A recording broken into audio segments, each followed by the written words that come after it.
খেয়াল করে দেখেন। তাই তো ভালো কথা, আপনার না কয়া সাজা করা দেবো, কিন্তু ভাই ভাড়াটা একটু কমায় রাখার লাগবো। ভাই এটা আপনি কি কথা কইলেন? ভাড়া নিয়ে আপনার সাথে কোনোদিন বাঁচছে আর ভবিষ্যতে কোনোদিন বাঁচবো না। ভাই আমার এই টিপটা দিয়ে আসি তাহলে। আসসালামু আলাইকুম। আসসালামু আলাইকুম আজিজ ভাই, ভালো আছেন? আবার মাঝে আইছিল নাকি ওই যে জুয়েল? ওয়ালাইকুম আসসালাম, ভালো আছি। আইছিল তো, হে বলে নিজেই নৌকা কিনছে।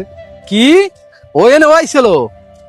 শুনেন আজিজ ভাই, আপনার একটা কথা কই, ও কিন্তু ধান্দাবাজ, পোলা কিন্তু ভালো না, ওরে কিন্তু টিপমিপ দিয়েন না। এতদিন ধরে আমার নৌকার মাঝে আসলো, দিন শেষে আমার হাতে পোল্টি মারছে। আপনার হাতে ঝামেলা বাজাই দেবো না তার কোনো গ্যারান্টি আছে?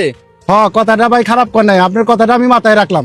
ঠিক আছে ভাই, কথাটা কিন্তু মাথায় রাখেন। আসসালামু আলাইকুম। ওয়ালাইকুম আসসালাম। কি মাহফুজ ভাই, কি খবর?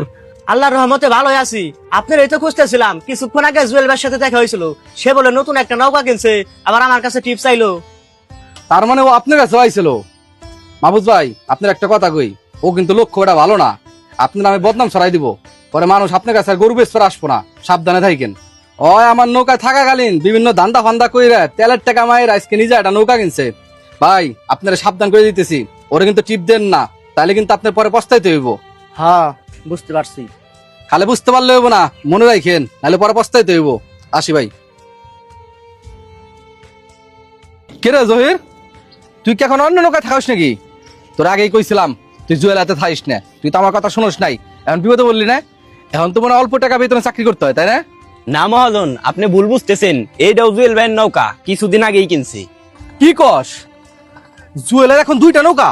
শুধু তাই না, এখন আমারে 5,000 টাকা বেশি দেয়, আর এই নৌকাটা গত মাসেই কিনছে।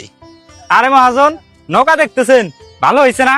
এটা গত মাসেই কিনছি, এটাতে আমার 2টা নৌকা এলো। দুইটা নৌকা? এত টাকা তুই করে পাইলি? আবার কোন ধান্দা ফান্দা করছা? আপনার একটা কথা বলি, কর্মচারীরা বড় হতে চাইলে আপনার মতো মহাজনরা মনে করে কর্মচারীরা চুরি বাটপারি করে বড় হইতেছে। শুনেন মহাজন, আল্লাহর সাথে থাকলে আর কঠোর পরিশ্রম করলে সততা একদিন উন্নতির দ্বারে পৌঁছে দেয়। আর আপনি কি এটা জানেন না, চুরি করা লাগে না, পরিশ্রমই হচ্ছে সৌভাগ্যের চাবিকাঠি। হ্যাঁ, এটাই সত্য। পরিশ্রমী সৌভাগ্যের চাবিকাঠি। চুরি করলে অল্প কিছুদিন ভালো থাকা যায়, আর পরিশ্রম করলে মৃত্যুর আগ পর্যন্ত।